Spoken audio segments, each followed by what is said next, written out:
قتل کا فیصلہ کیا، جو ہر وقت اسلام کا سخت ترین دشمن ثابت ہوا، لیکن فتح مکہ سے پہلے جب آپ کے سامنے آتا ہے وہ اس کا ہر جرم اس کے قتل کا مشورہ دیتا ہے، مگر رحمت عالم صلی اللہ علیہ وسلم نے صرف اس کو معاف فرماتے ہیں بلکہ یہ بھی فرماتے ہیں ما دخل دار ابی سفیان کان آمنا، جو ابو سفیان کے گھر میں پناہ لے اس کو بھی امن ہے۔ ہند ابی سفیان کی بیوی جو ہندہ ہے، جو حضور صلی اللہ علیہ وسلم کے سب سے محبوب چچا حضرت حمزہ رضی اللہ تعالی عنہ کی لاش کے ساتھ بے ادبی کرتی ہے، ان کے سینے کو چاک کر دیتی ہے، ان کے ناک و کان کو کاٹ کر ہار بناتی ہے، ان کے کلیجے کو نکال کر چبانا چاہتی ہے۔ لڑائی کے بعد اس منظر کو دیکھ کر آپ صلی اللہ علیہ وسلم بیتاب ہو جاتے ہیں۔ وہ فتح مکہ کے دن نقاب پوشاک کے سامنے آتی ہے، مگر آپ پھر بھی کچھ تعرض نہیں فرماتے، یہ بھی نہیں پوچھتے کہ تو نے ایسا کیوں کیا۔ عفو عام کی اس معجزانہ مثال کو دیکھ کر وہ پکار اٹھتی ہے کہ اے محمد، تمہارے خیمے سے زیادہ آج مجھے کسی کا خیمہ محبوب نہیں۔ سامعین کرام، وحشی حضرت حمزہ رضی اللہ تعالی عنہ کا قاتل فتح طائف کے بعد بھاگ کر کہیں چلا جاتا ہے، اور جب وہ مقام بھی فتح ہو جاتا ہے تو دوسری کوئی جائے پناہ نہیں ملتی۔ لوگ کہتے ہیں وحشی تم نے ابھی محمد کو پہچانا نہیں ہے، تمہارے لیے محمد کے آستانے سے بڑھ کر کوئی جائے امن نہیں ہے۔ وحشی حاضر ہوتا ہے، حضور صلی اللہ علیہ وسلم دیکھتے ہی نظریں نیچی فرما لیتے ہیں، پیارے چچا کی شہادت کا منظر سامنے آ جاتا ہے، آنکھیں اشکبار ہو جاتی ہے، قاتل سامنے موجود ہوتا ہے، مگر صرف یہ ارشاد ہوتا ہے کہ وحشی میں نے تجھ کو معاف کر دیا، مگر تم میرے سامنے نہ آیا کرو کہ شہید چچا کی یاد تازہ ہو جاتی ہے۔ دوستو، جب مکہ فتح ہوا تو حرم کی صحن میں جہاں آپ کو گالیاں دی گئی تھی، آپ بھی کی گئی تھی، آپ کے قتل کی تجویز منظور ہوئی تھی، قریش کے تمام سردار مفتوحانہ کھڑے تھے، ان میں وہ بھی تھے جنہوں نے اسلام کو مٹانے میں ایڑی چوٹی کا زور لگا دیا تھا، ان میں وہ بھی تھے جو آپ کو جھٹلایا کرتے تھے، ان میں وہ بھی تھے جو آپ کی راہ میں کانٹے بچھایا کرتے تھے، ان میں وہ بھی تھے جو آپ پر پتھر پھینکتے تھے، ان میں وہ بھی تھے جنہوں نے آپ کے عزیزوں کا ناحق خون کیا تھا، ان میں وہ بھی تھے جو مسلمانوں کو جلتی ہوئی ریت پر لٹاتے تھے، دہتے کوئلے سے ان کے جسموں کو داغتے تھے۔ آج وہ سب مجرم سرنگو سامنے تھے، پیچھے 10,000 تلواریں آپ کے اشارے کی منتظر تھی۔ دفتن زبانی مبارک کھلتی ہے اور یہ ارشاد ہوتا ہے کہ آج کہتا ہوں جو یوسف نے اپنے ظالم بھائیوں سے کہا تھا، لا تثریب علیکم اليوم، آج کے دن تم پر کوئی الزام نہیں، اذهبوا فانتم الطلقاء، جاؤ تم سب آزاد ہو۔ محترم بزرگوں، دوستو، یہ ہے دشمنوں سے پیار کرنا، یہ اسلام کے پیغمبر کا عملی نمونہ اور عملی تعلیم جو کچھ بیانیوں اور شعری زبانیوں تک میں ہی محدود نہیں ہے۔ میرے دوستو، میری معروضات کی روشنی میں حضرت آدم سے لے کر عیسیٰ تک اور شام سے لے کر ہندوستان تک ہر ایک تاریخی انسان کی مصلحانہ زندگی پر نظر ڈالو کہ اس عملی ہدایتوں اور کامل مثالوں کا کوئی نمونہ نظر آتا ہے؟ اگر نہیں، اور یقیناً نظر نہیں آئے گا، تو پھر اس نبی کے علاوہ کسی اور کی اقتدا کیوں کرتے ہو؟ آؤ تہیہ کرے اور انہی کا دامن تھام لے، دنیا تمہارے سامنے سرنگو ہو جائیں گی۔ اللہ تبارک و تعالی سیرت طیبہ کو اپنے عمل میں لانے کی توفیق عطا فرمائے۔ اس آخری شعر پر میں اپنی تقریر کو ختم کرتا ہوں۔ وہ نبیوں میں رحمت لقب پانے والا، وہ نبیوں میں رحمت لقب پانے والا، مراد غریبوں کی برلانے والا، مصیبت میں غیروں کے کام آنے والا، وہ اپنے پرائے کا غم کھانے والا، اتر کر ہیرا سے سوئے قوم آیا اور ایک نسخہ کیمیا ساتھ لایا۔ وآخر دعوانا ان الحمدللہ رب العالمین وما علینا الا البلاغ المبین۔ السلام علیکم۔ ماشاءاللہ ماشاءاللہ، آپ کائنات کے اس عظیم انسان کے اخلاق حسن اور اوصاف جمیلہ اور سیرت طیبہ کا تذکرہ سماعت فرما رہے تھے کہ اگر آپ کی سیرت طیبہ کے گوشوں کو بیان کیا جائے تو میری اور آپ کی زندگیاں بھی کم پڑ جائے گی۔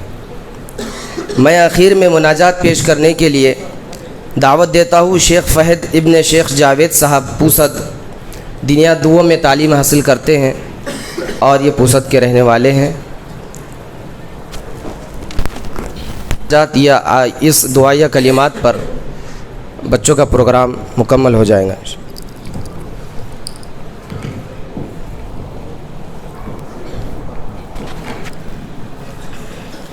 السلام علیکم. میں آپ حضرات کے سامنے ایک دعا پیش کرنا چاہتا ہوں. بابا سمجھ فرمائیں.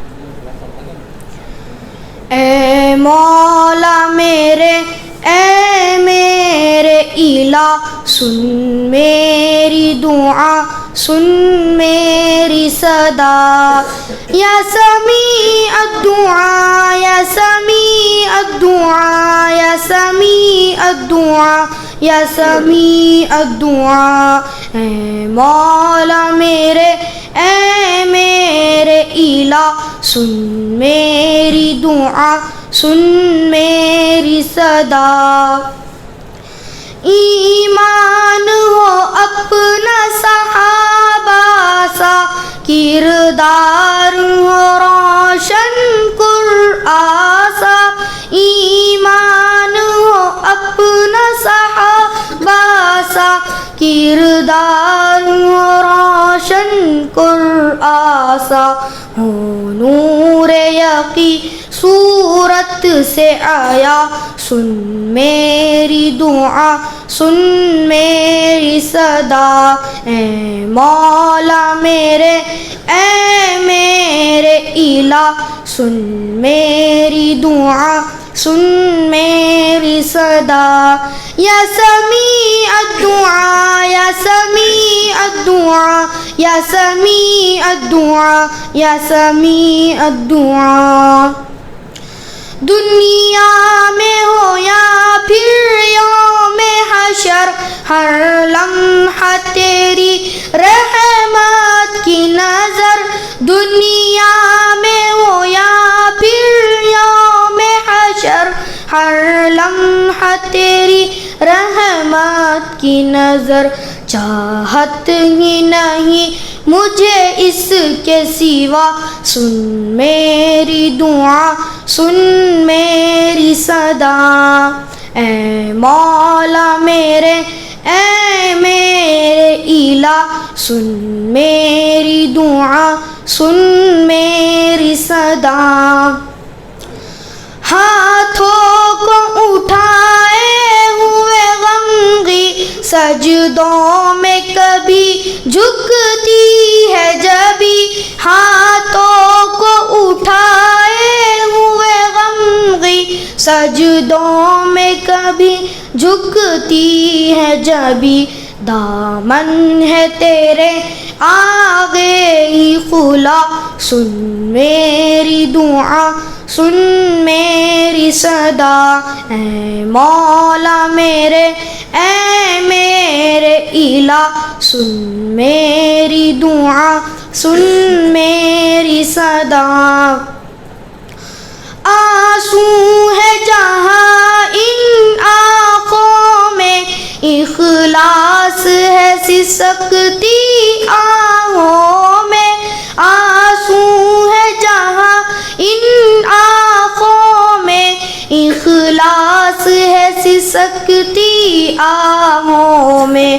ہے وقت سحر کر معاف خطا، سن میری دعا، سن میری صدا. اے مولا میرے، اے میرے الہ، سن میری دعا، سن میری صدا. یا سمیع الدعا، یا سمیع الدعا، یا سمیع الدعا، یا سمیع الدعا. ہے دل میں تمنا میری صدا، شہداء کی صفوں میں ہو اپنی یہ جا. ہے دل میں تمنا میری صدا، شہداء کی صفوں میں ہو اپنی یہ جا.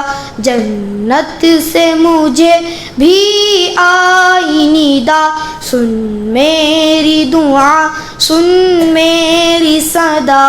اے مولا میرے، اے میرے الہ، سن میری دعا، سن میری صدا. چھائے نہ مایوسی دل پہ کبھی، ہوں گی یہ قبول دعائیں سبھی. چھائے نہ مایوسی دل پہ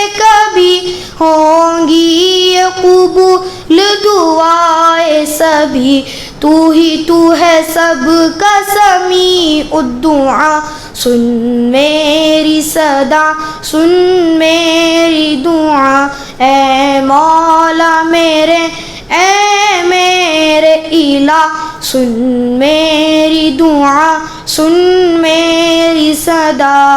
السلام.